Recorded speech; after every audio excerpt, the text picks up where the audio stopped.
I used to believe that any system could be understood if you just had enough data. That was my job after all. As a systems architect, I design intricate, logical structures where every component has a purpose and every interaction can be mapped. I bring order to chaos for a living, and I believed I could bring that same order to my life. Then I saw Ilara.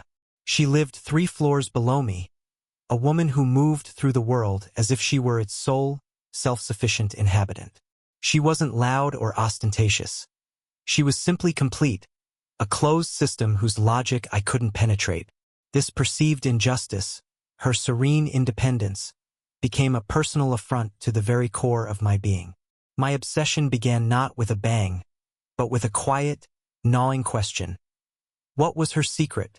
I was convinced that if I could just understand the mechanics of her self-possession, I could somehow make it my own. What I didn't know in my arrogant pursuit of her blueprint was that I wasn't mapping a person. I was charting the geography of my own inner void, my own psychological shadows. I was about to project every unacknowledged part of myself onto her, creating a phantom I would fall desperately in love with, and then try to destroy. Have you ever looked at someone and seen not a person, but a solution to a problem you didn't even know you had? This is the story of how I tried to deconstruct a woman and ended up dismantling myself, piece by agonizing piece. It's a cautionary tale about the ghost we call love when we're too afraid to face ourselves. My initial attempts at resolution were, I told myself, perfectly reasonable. I would create opportunities for casual, organic interaction, the kind that blossoms naturally between neighbors in a city high-rise. A shared elevator ride became a strategic opportunity. Looks like rain again, I'd say. My voice calibrated to sound nonchalant, casual. She would offer a small, polite smile and a quiet, "Seems so," her attention already drifting back to the book in her hand or the music in her earbuds. I tried holding the lobby door, offering to help with a particularly full load of groceries. Each time, I was met with the same placid, impenetrable courtesy. "Thank you. I've got it." Her gratitude was genuine but brief, a closed circuit that offered no entry point. These were not rejections in the conventional sense. They were affirmations of her completeness. She didn't need my help. She didn't need my small talk. She didn't need me. To my orderly, logical mind, this was a critical system error. My ego, the part of me that defined itself by its ability to solve, to fix, to implement, perceived this as a profound personal failure. The system was supposed to respond to input. When it didn't, my frustration began to curdle into something darker. The antagonist wasn't Ilara herself, but the serene wall of her self-sufficiency. It was a mirror reflecting my own inadequacies, and I couldn't stand the image. So my investigation began. I wasn't a suitor trying to learn her interests. I was a strategist gathering intelligence on an opposing force. From my apartment window, which overlooked the small park she often visited, I started logging her patterns. 9:15 a.m., she'd leave with a yoga mat. 6:30 p.m., she'd return, sometimes with a canvas, sometimes with specialty wood for her lutherie. Yes, I discovered she was a luthier, a builder of stringed instruments, a profession so poetic and self-contained it felt like a deliberate taunt. My investigation escalated from passive observation to active reconnaissance. My skills as a systems architect, once used to map corporate data flows, were now repurposed for a deeply personal and increasingly perverse project. I treated Ilara as a data set. I began with her digital footprint, a task laughably simple for someone with my expertise. Her online presence was minimal but curated, a testament to her deliberate nature. She followed artisans, museums, and forestry commissions. She didn't post selfies or vague, emotional statuses. She posted pictures of wood grain, the curve of a cello's neck, the intricate inlay of a guitar. Each post was a breadcrumb, and I devoured them, not with the warmth of a budding admirer, but with the cold hunger of an analyst searching for a variable, a vulnerability. I mapped her social graph, noting the few friends she interacted with, cross-referencing their profiles for more information. I learned the name of the coffee shop she frequented, the brand of tea she drank, the authors she reviewed on a niche literary site.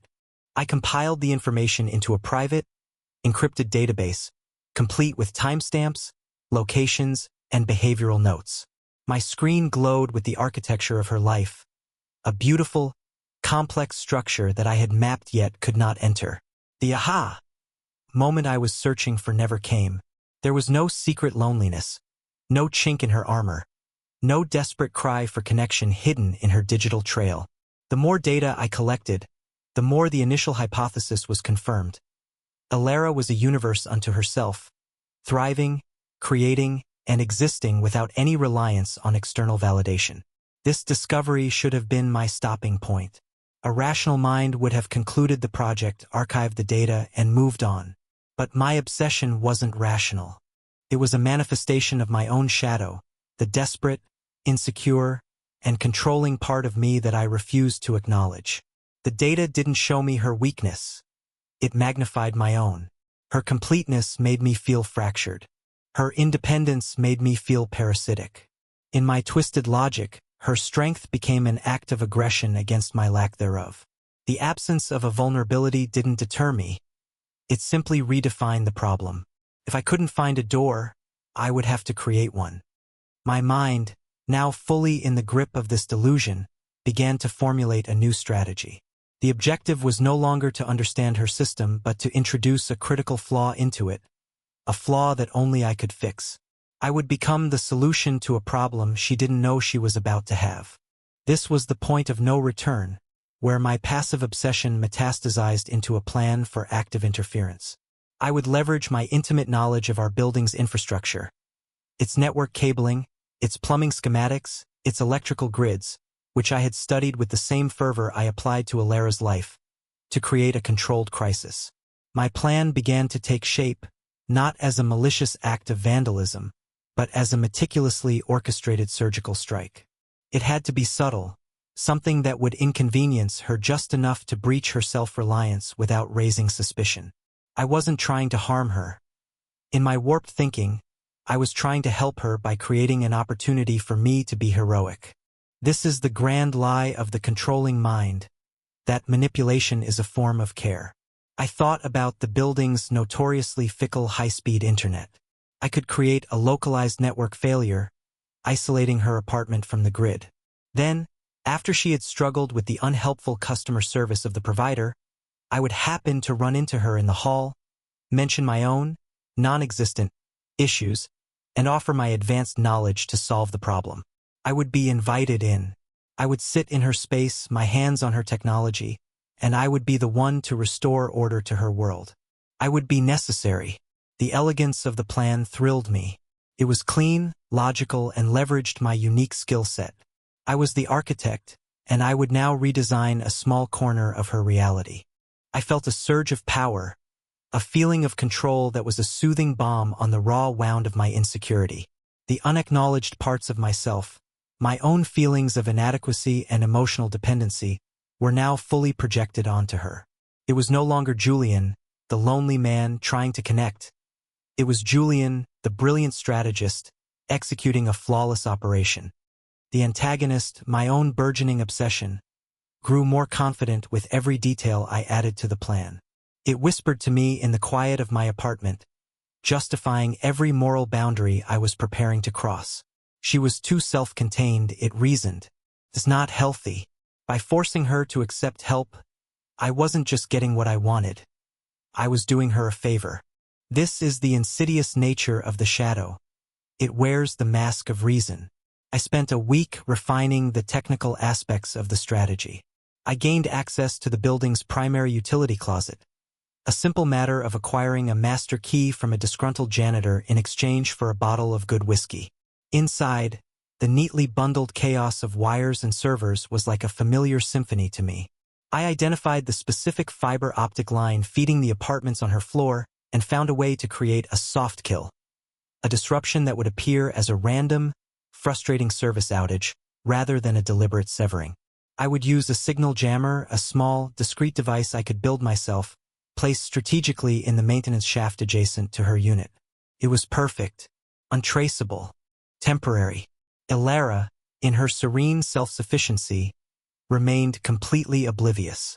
I would see her in the lobby, and she would give me that same polite, distant nod. But now it didn't sting with rejection. It felt like the calm before the storm, the quiet arrogance of a target unaware of the crosshairs settling upon it. Her overconfidence, as I perceived it, became the final justification. She floated through her life believing it was untouchable, that her meticulously crafted world was secure. I would be the one to show her that everyone, no matter how independent, eventually needs someone else. I saw myself as a teacher, delivering a vital lesson in humility and interdependence. I was not the villain of this story. I was the catalyst for her growth. In my mind, the stage was set for a rescue, a moment of profound connection born from a crisis of my own making. The illusion of control was absolute. The execution began on a Tuesday. I chose a weekday evening, a time when a loss of internet would be most disruptive to a person working from home, maximizing the potential for frustration. After triple-checking my small, custom-built signal jammer, I slipped out of my apartment and into the sterile silence of the hallway. My heart hammered against my ribs, a frantic drumbeat of adrenaline and anticipation. This was the first tangible step, the moment my dark fantasy breached the wall of reality. I accessed the maintenance shaft on her floor, the stolen key turning smoothly in the lock. The air inside was cool and smelled of dust and concrete. With a small flashlight clenched in my teeth, I located the correct bundle of fiber optic cables and attached the device, securing it with a magnetic clamp. I flipped the switch. The small LED blinked once, a tiny green star in the darkness, and then went dark. It was done. Phase 1 was complete. I retreated to my apartment, my observation post, and waited. I had hacked her reality, and now I was watching the system reboot with my engineered flaw. Through my window, I could see her silhouette in her living room. I saw her move from her workbench to her laptop, then back again. I could almost feel her confusion, then the familiar spike of annoyance as she realized her connection was gone. I watched her for nearly an hour, a voyeur god observing his creation. I saw her try to reset her router. I saw her on her cell phone, likely navigating the infuriating automated menus of the service provider. A small, cruel smile touched my lips. The system was working. Her fortress of solitude had been breached. The next morning, I initiated Phase 2. I saw her leave her apartment, a look of distinct irritation on her face, likely heading to the coffee shop with the free Wi-Fi I knew she frequented. This was my moment.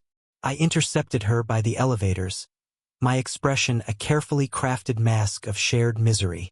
"Internet out for you too?" I asked, injecting just the right amount of weary frustration into my voice. She stopped, the question genuinely surprising her. "Yes, since last night. It's a nightmare for the first time." Her wall was down. We were united by a common enemy. The script was playing out perfectly. I let her vent for a moment, nodding sympathetically as she recounted her useless call with tech support. This was the opening I had engineered. "I used to do some network engineering," I said, a casual lie built upon a technical truth. "Sometimes these building-wide outages are caused by a localized issue in the junction box. The providers are useless at diagnosing it remotely. I might be able to take a look if you want. It would probably be faster than waiting for them." I watched her face, a complex algorithm processing this new input.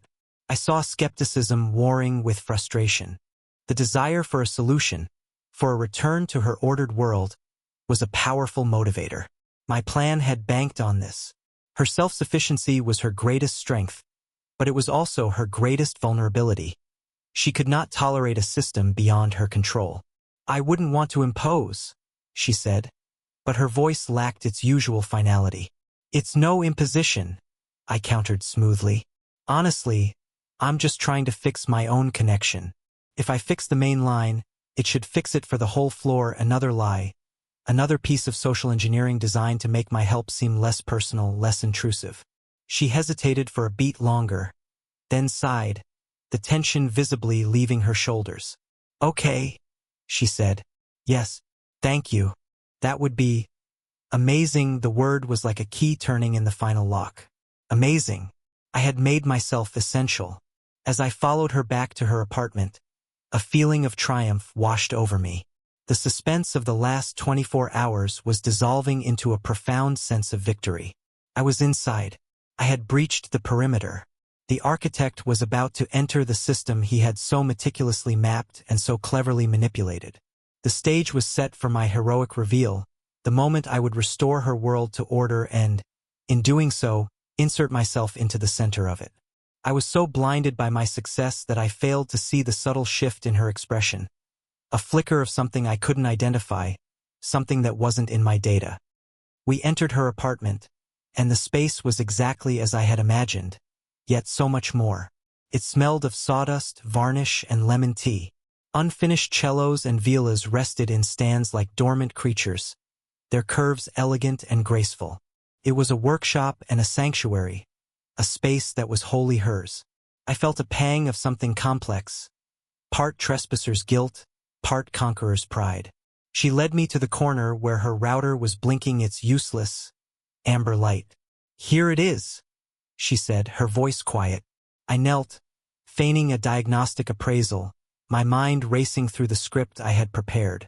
I would tinker for a few minutes, speak in confident technobabble, and then make my breakthrough. I would explain how I had bypassed a faulty switch in the building's mainframe. I was ready to deliver my lines, to play the hero. "You know, Julian," she said, her voice cutting through my internal monologue. I looked up. She wasn't looking at the router. She was looking directly at me, her gaze clear and unervingly perceptive. "This has never been about the internet, has it?" The question hung in the air, a grenade with the pin pulled. My carefully constructed reality fractured. The script vanished. There was no sound but the frantic thumping of my own blood in my ears. I stared at her, my mouth dry. The system had gone off script. The variable I had never accounted for, her intuition, her profound human intelligence, was asserting itself. "I don't know what you mean," I stammered, the words feeling like ash in my mouth. She gave a small, sad smile. "You're a systems architect. I looked you up after we spoke in the lobby yesterday. You design vast, complex databases for financial firms. You don't dabble in network engineering any more than a brain surgeon dabbles in first aid." The trap I had so cleverly set for her had just snapped shut on me. My carefully constructed persona crumbled into dust. All the data, all the planning, all the meticulous strategy was rendered useless by one simple, devastating truth. She saw me. Not the hero, not the helpful neighbor, but the man behind the curtain.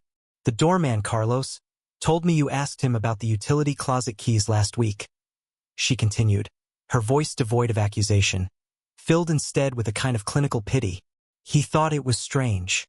And then last night, just before the internet went out, I heard a noise from the maintenance shaft in the hall. I didn't think anything of it then." She pieced it together so calmly, so logically. She was the analyst now, and I was the system being deconstructed. Every move I had made, every lie I had told, was laid bare in the quiet of her workshop. I felt a hot flush of shame creep up my neck. I was exposed not as a clever strategist, but as a desperate, pathetic man. The grand confrontation I had envisioned was happening, but the roles were reversed. I was the one whose world was collapsing. "The woman you've been watching from your window," she said softly, her gaze unwavering. "The person whose life you've mapped and charted like a hostile territory, that isn't me. It's a projection. It's a ghost you've created because you're terrified of the silence in your own apartment."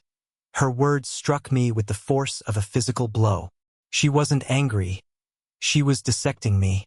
She saw the void inside me that I had tried to fill with her. She saw my shadow. "You don't want me, Julian," she said, the final crushing verdict. "You want my life. You want my self-sufficiency because you haven't cultivated your own. You think that by possessing me you can absorb my qualities. But it doesn't work that way. You can't steal a soul. You have to build 1 inch." My downfall was absolute. There was no public humiliation, no screaming match. There was only the quiet, devastating truth, delivered in a room that smelled of wood and creation, by the very person I had tried to make a pawn in my pathetic game. I was a system with a fatal error, and she had just forced a shutdown. The aftermath was a long, hollow silence. I mumbled an apology, a pathetic string of words that disintegrated in the heavy air of her apartment, and fled. I didn't wait to see her reaction. I didn't turn back. I retreated to my own sterile space, the one I had tried so desperately to escape, and closed the door. The obsession, which had been a roaring fire in my mind for months, was extinguished in an instant, leaving behind nothing but cold, gray ash. The shame was a physical presence, a weight that pressed down on my chest and made it hard to breathe. For days, I barely left my apartment. Every time I thought of seeing her in the hall, a wave of nausea rolled over me. The hero complex had shattered, and all that was left was the stark, ugly truth of what I had done. I had violated a person's life not with force, but with a far more insidious kind of intrusion. I had tried to colonize her soul. Alara never reported me. She never told the building management or the police. Her silence was not an act of forgiveness, but the ultimate affirmation of her power. She had handled it. She had neutralized the threat, not by escalating it, but by understanding it, by turning my own tactics back on me with devastating precision. Her final act was to leave me alone with myself, a punishment more profound than any legal repercussion. This forced isolation became the beginning of a terrifying and necessary journey. With the phantom of Alara gone, I had to confront the void she had been masking. I had to face my own shadow, the insecure, controlling, and desperately lonely man I had refused to see. This was the true beginning of my individuation, not through the possession of another, but through the painful excavation of my own psyche. I had to learn to build my own soul, just as she had advised. The moral of my story is not a simple one about the dangers of obsession. It's about the profound and terrifying work of knowing yourself. We project our unlived lives, our deepest insecurities, and our most coveted strengths onto others. We turn people into symbols, into solutions for our own internal chaos. But a person is not a cure. The only way to integrate the shadow to find the wholeness we crave is to turn the analytical gaze inward. You must map your own soul, not steal the blueprint for someone else's. What part of yourself are you refusing to see, and who have you turned into a screen for its projection?